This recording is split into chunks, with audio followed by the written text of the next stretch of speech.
चंद्रपूर शहराची जीवनदायिनी असलेल्या इरई नदीच्या खोलीकरणाच्या कामावर नदी बचाव आंदोलन कार्यकर्त्यांनी नाराजी व्यक्त केली आहे। इरई आणि झरपट नद्यांच्या संगमस्थळी अधिक काम करण्याची गरज असल्याचं मत या कार्यकर्त्यांनी व्यक्त केले।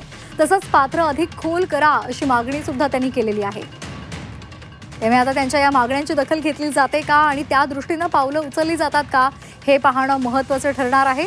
चंद्रपूरमधल्या इरई नदी खोलीकरण कामासंदर्भात तिथल्या आंदोलनकर्त्यांनी आपलं असमाधान व्यक्त केलेलं आहे। इरई आणि झरपट नद्यांच्या संगमस्थळी अधिक काम करा आणि तिथली खोली वाढवा अशी मागणी त्यांनी केली आहे। दरम्यान नदी बचाव आंदोलनाचे कार्यकर्ते कुशाब कायरकर यांच्याशी संवाद साधलेला आहे आमचे प्रतिनिधी आशिष अंबाडे यांनी। पाहूया। हा जो नदीचं पात्र आहे, हे नदीच्या पात्राबद्दल तुम्हाला नक्की काय म्हणायचं?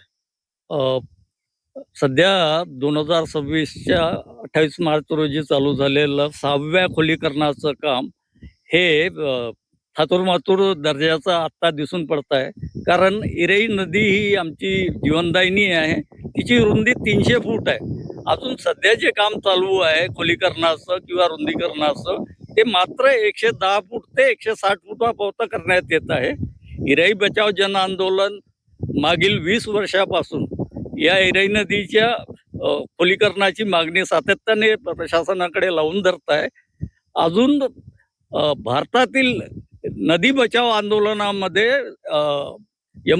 नर्मदा बचाव नंतर इरई बचाव जन आंदोलन चंद्रपूरच चालू झालं होतं। आशिष अंबाडे, झी मीडिया, इरई झरपट संगम स्थळ चंद्रपूर।